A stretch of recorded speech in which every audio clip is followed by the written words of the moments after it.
Instant Santé s'ouvre sur Gabon 24 pour parler du plan de riposte national. Mais avant de faire quand même le bilan, on parle de milliers de personnes touchées. On parle de la barre de 15 000 morts qui a largement été franchie. On parle également d'environ 200 pays touchés. Les chiffres font froid dans le dos et pourtant les gouvernements s'activent. Des mécanismes sont mis en place pour lutter efficacement contre la Covid-19.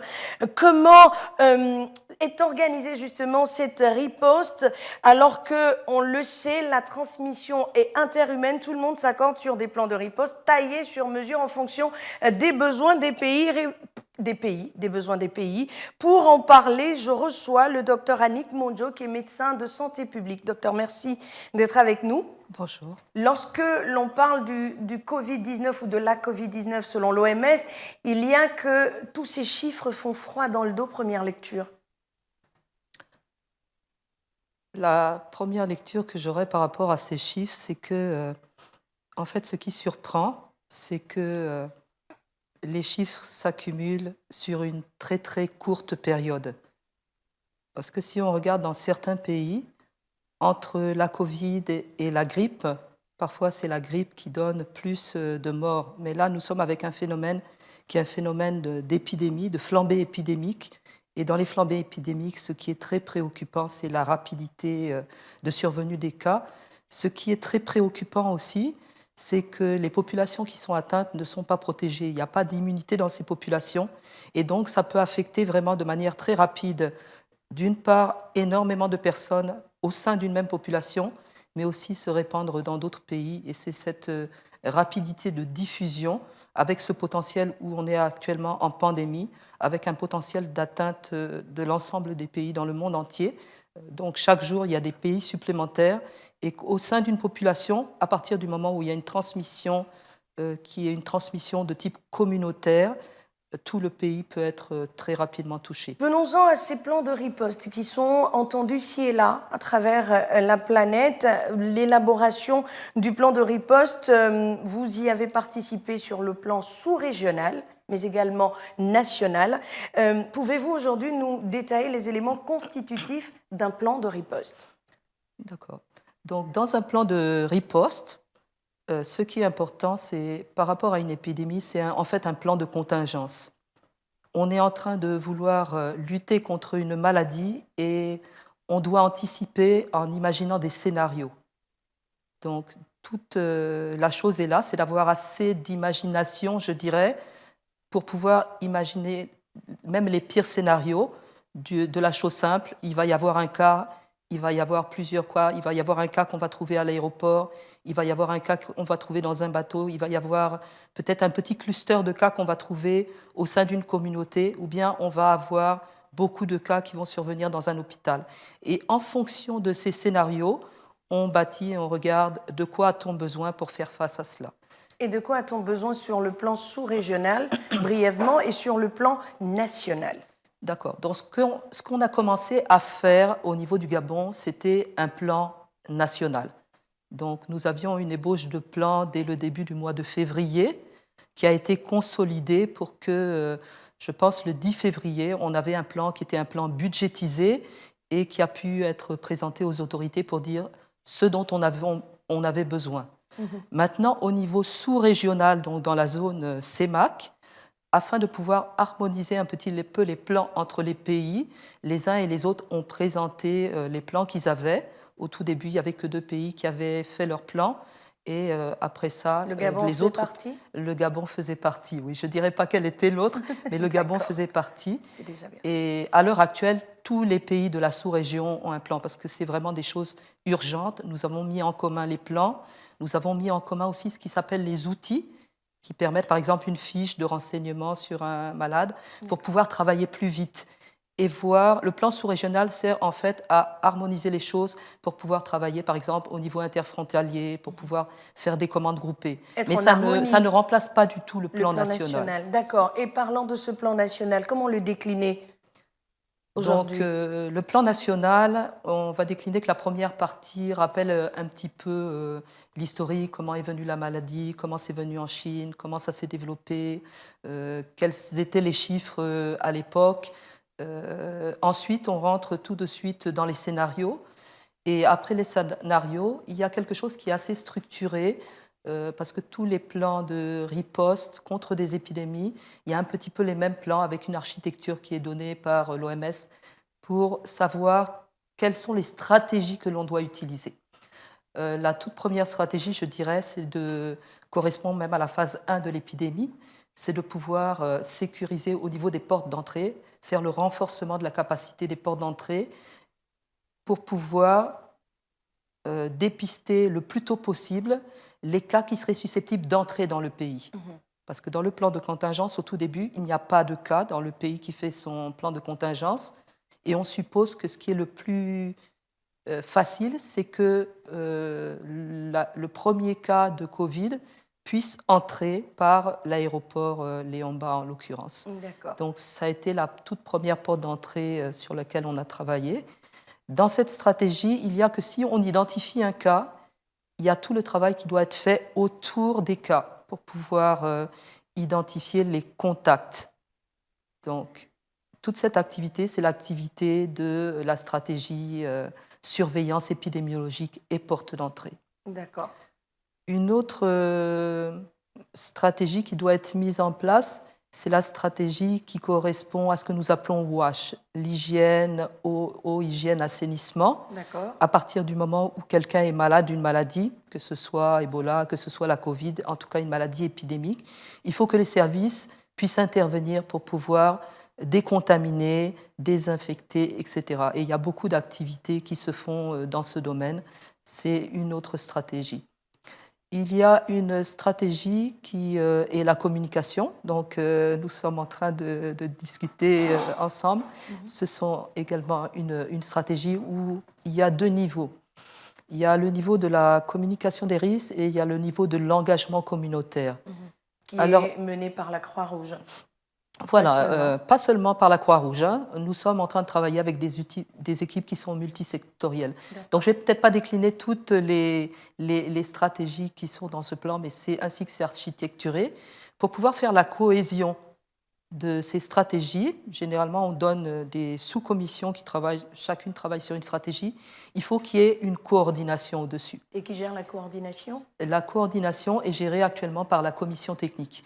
Et au-dessus de la coordination, il y a un comité de pilotage qui est vraiment au plus haut niveau. C'est vraiment le niveau politique du gouvernement. Le comité de pilotage est dirigé par le Premier ministre. Et sont associés, premièrement, le ministre de la Défense, deuxièmement, le ministre de la Santé, mais également d'autres ministères, d'autres départements sont impliqués. Et on voit ce comité. La communication, le transport, en fait, tous les ministères, à terme, risquent d'être associés dans le ministère des Affaires étrangères. Ils le sont, d'une façon ou d'une autre, puisqu'on parle de santé, on parle de sécurité nationale, on parle également des affaires étrangères, donc de diplomatie. Affaires étrangères, ministère de l'Intérieur. Donc tous les ministères, de fait, sont regroupés, mais pour l'aspect santé, c'est ministère de la Défense, ministère de la Santé, puisque le ministère de la Défense a aussi une charge santé militaire. D'accord, la santé militaire qui justement fait un travail formidable. Je rappelle à vous qui nous prenez à l'instant que nous sommes en compagnie du docteur Annick Mondjo, qui est médecin de santé publique, qui a participé à l'élaboration du plan de riposte national. Qui dit plan de riposte, docteur Mondjo, dit mobilisation de moyens. Aujourd'hui, on ne va pas parler du chiffre parce que là n'est pas votre mission sur ce plateau, mais parler plutôt des moyens de manière générale. Est-ce qu'il faut des moyens conséquents pour mettre en branle ce plan de riposte ? Oui, tout à fait. Il faut beaucoup de moyens parce que, d'une part, pour faire fonctionner la commission technique et toutes les sous-commissions que nous sommes, où il y a à peu près 700 personnes qui sont mobilisées. Dans ces personnes, essentiellement, il y a des personnes qui sont des fonctionnaires ou assimilés, qui ont été réquisitionnés. Il y a également d'autres personnes qui sont venues les appuyer, venant de l'OMS, venant de la Croix-Rouge, venant des municipalités. Donc, toutes ces personnes travaillent à un niveau, je dirais, un peu central. Certains ont des activités sur le terrain. Mais en dessous, il y a encore d'autres agents. Je pense par exemple aux agents, aux aux communicateurs qui sont au niveau du call center. Donc, c'est aussi toute une équipe supplémentaire. Donc, j'ai parlé d'abord des ressources humaines, mais il y a aussi d'autres moyens qui sont les locaux, par exemple, que nous devons occuper. Il y a un certain nombre d'établissements qui ont été réquisitionnés. Au départ, nous étions au niveau de l'hôtel Rendama, qui est maintenant utilisé pour pouvoir confiner les malades, les personnes. les Donc, c'est un établissement, ce sont des moyens. Il y a besoin de moyens qui sont des véhicules qui vont sur le terrain pour pouvoir transporter les équipes d'intervention rapide. Il y a 6 ambulances qui sont mises à la disposition des activités de Covid, donc les SAMU, les SMUR, le SMURA. Il y a aussi nos agents qui ont besoin de descendre pour pouvoir faire la décontamination, la désinfection. Donc il y a besoin d'un certain nombre de véhicules, il y a besoin de moyens de communication, on a besoin d'avoir une connexion avec l'Internet. Donc ce sont des moyens. Il y a les moyens de logistique. Il est nécessaire de pouvoir avoir des moyens pour nourrir les personnes qui sont confinées. Donc il y a vraiment tout un tas d'aspects. Le budget prend tout en compte normalement. Et bien sûr, le gros du budget, ce sont les commandes qui sont faites pour pouvoir prendre en charge les personnes atteintes. Les commandes de médicaments. Voilà. Donc, pas de produits médicaments de première nécessité, des produits qui permettent de lutter contre la maladie. Voilà, les produits qui permettent de lutter contre la maladie. En particulier, il y a eu tous les produits qu'on appelle les EPI, donc les équipements de protection individuelle, qui comprennent les bavettes, qui comprennent les gants, qui comprennent toutes ces choses-là. Il en faut vraiment énormément. Est-ce qu'il y en a suffisamment au niveau du Il y en a encore qui sont en commande et nous en avons encore. Donc, tout va bien. Se dire, le plan de riposte, il se met petit à petit en marche et tout se passe bien jusqu'à cet instant où vous nous parlez. Nous n'avons pas beaucoup de cas. Donc, pour l'instant, nous sommes en train de faire des stocks, de préparer les choses. C'est quand il n'y a pas beaucoup de cas qu'il faut préparer justement tout cela. Donc, chaque équipe est en train d'évaluer les besoins, de faire les commandes. Il y a eu déjà l'élaboration du plan de riposte. Au-delà du plan, à côté du plan de riposte, il y a eu la mise en place des commissions, des sous-commissions, etc. Au quotidien, comment est organisée la riposte? En fait, c'est vraiment de dire au quotidien. Parce qu'on commence la journée, on ne sait pas nécessairement ce qui va se passer dans la journée. Donc, il faut être attentif à tout ce qui va survenir. Chaque unité, chaque personne sait un peu ce qu'elle doit faire dans la journée. Et il y a des choses qui sont des choses un peu de routine. Mais maintenant, n'importe quelle chose qui peut arriver va un petit peu pouvoir perturber les choses. S'il y a un cas qui survient ou une alerte qui survient, l'équipe de surveillance qui était là en train d'attendre va se déplacer, mais elle ne sait pas au départ où est-ce qu'elle va se déplacer. Si quelqu'un du call center appelle en disant, voilà, on a une alerte à tel endroit, il faut que quelqu'un se déplace, les gens vont se rassembler. Tout est fonction de l'actualité alors. Voilà, tout est fonction de l'information que vous recevez du call center ou d'une autre personne à l'aéroport. Ou même des autres pays, parce qu'on est en train aussi de faire la surveillance sur les autres pays. Par exemple, un de nos proches voisins avait un certain nombre de cas. Depuis hier, il est passé à 56 cas. Donc, nous avons un peu plus de vigilance sur la frontière nord du seul fait que le Cameroun est passé à 56 cas. C'est de ce pays dont vous parlez. C'est de ce pays que c'est facile à trouver. Oui, tout à fait. Sur toutes 56 cas, c'est le Cameroun. Et je lisais le quotidien l'Union ce matin pour voir qu'en fait, sur cette frontière, il y a des gens qui ne respectent pas vraiment ce qu'on a dit, qui sont en train de faire passer des personnes au niveau des débarcadères, des personnes qui se plaignent parce qu'elles ne peuvent pas voir leur famille s'il y a un décès.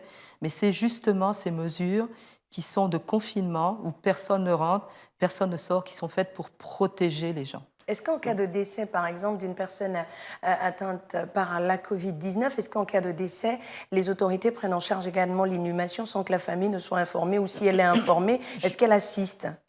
Je pense que la famille doit pouvoir assister parce que c'est un peu le même principe de ce qui se passe dans Ebola. Ça s'appelle l'enterrement digne et sécurisé. Donc, ça veut dire que les autorités s'occupent de faire en sorte qu'il n'y ait pas de contamination, de risque de contamination. Au niveau du Gabon, nous avons pris le principe un peu qui est en France, comme avec le SARS. Le SARS, c'est un peu l'ancêtre de la Covid, de dire que si quelqu'un décède, on met la personne dans un cercueil fermé. Donc, il n'y a pas la possibilité d'inhumer comme on fait d'habitude, hein, où on a le cercueil ouvert, les gens viennent autour. D'autre part, on a dit qu'il y a un confinement, on ne peut pas être à plus de 10 dans un milieu fermé.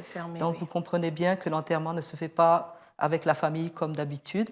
Le mieux, c'est de mettre la personne dans un cercueil et de pouvoir enterrer la personne le plus rapidement possible. On ne va pas autoriser des déplacements pour aller au village et réunir toute la famille.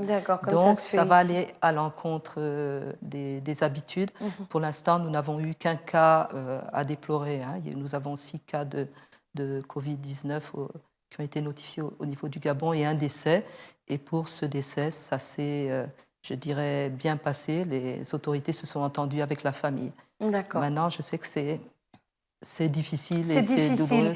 Et on vous croit, vous qui êtes médecin, donc qui voyez, qui avez certainement vécu cela d'une certaine façon. Le plan de riposte, Dr Mondjo, définit-il la prise en charge thérapeutique contre la Covid-19 ? Non, elle ne le définit pas. Pourquoi ? Parce que c'est un virus. Et le plus souvent, contre les virus, il n'y a pas de traitement. Ce n'est pas comme si c'était une épidémie avec un traitement antibiotique, si c'était une bactérie. On entend des traitements ci et là. Il y a un certain nombre de recherches. Il n'y a pas de traitement pour l'instant qui soit homologué par l'OMS. Il y a un certain nombre de produits qui sont en train d'être testés, qui sont en train d'avoir une évaluation. Et même au niveau du Gabon, il y a un projet de recherche pour pouvoir faire aussi le Gabon une étude. qui dispose pour l'instant, il n'y a pas de projet de recherche applicable parce qu'il n'y a pas beaucoup de cas.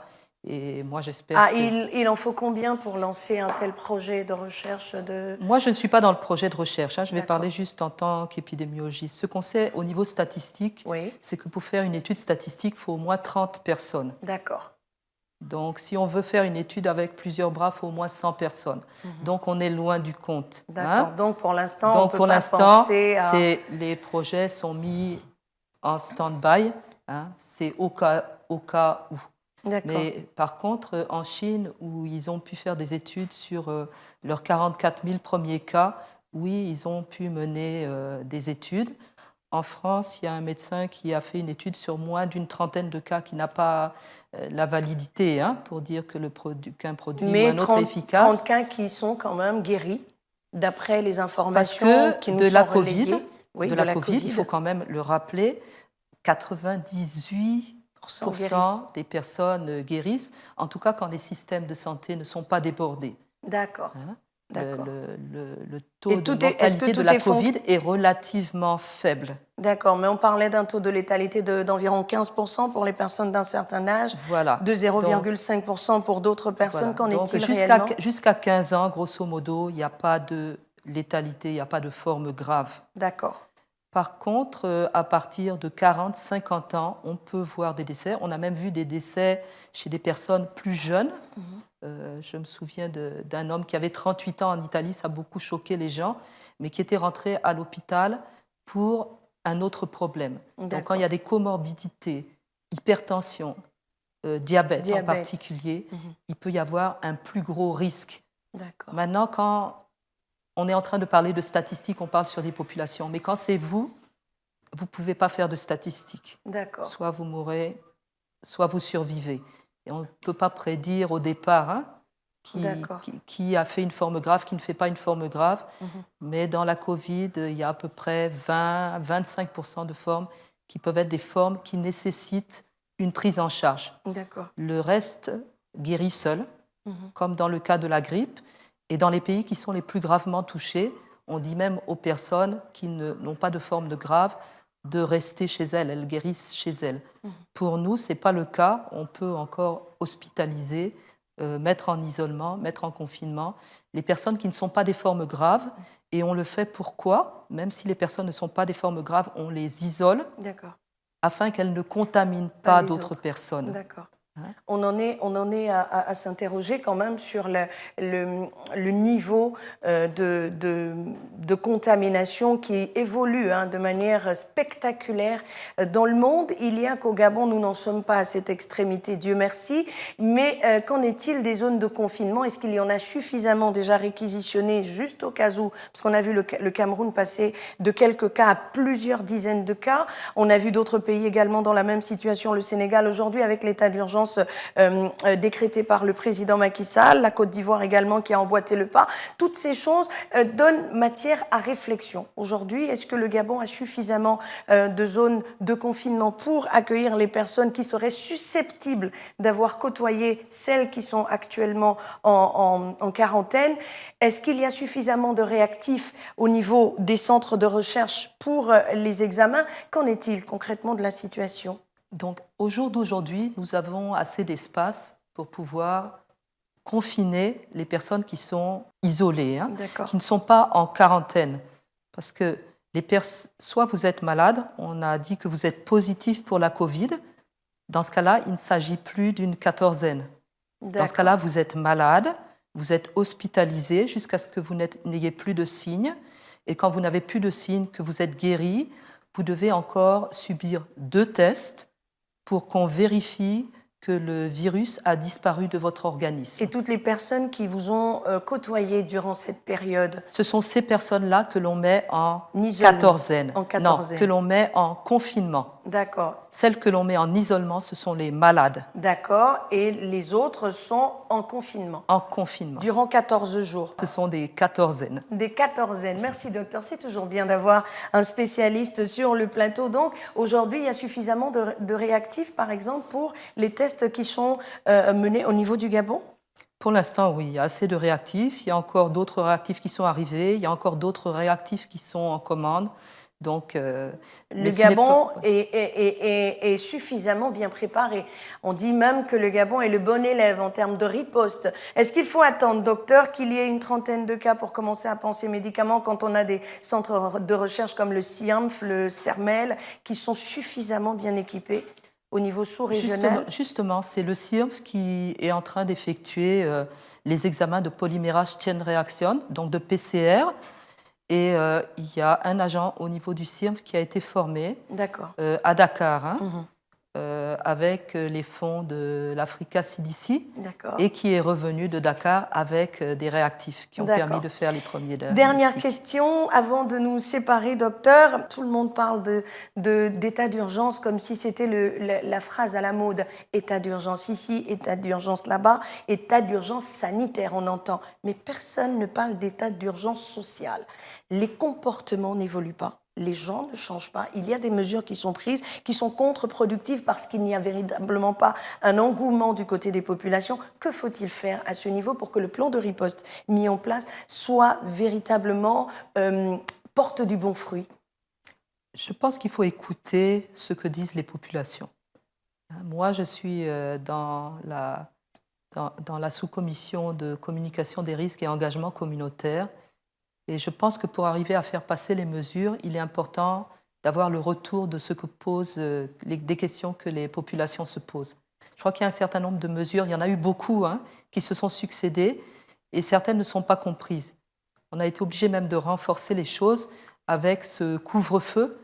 Pourquoi? Parce que quand on sortait, on s'apercevait qu'en fait les gens ne sortaient pas beaucoup le jour et ils profitaient de la nuit pour pouvoir se retrouver à plusieurs, alors que les mesures barrières qui ont été données, vraiment de ne pas se réunir à beaucoup de personnes, de ne pas recevoir, de ne pas se saluer avec effusion, en se serrant les mains, etc. Voilà.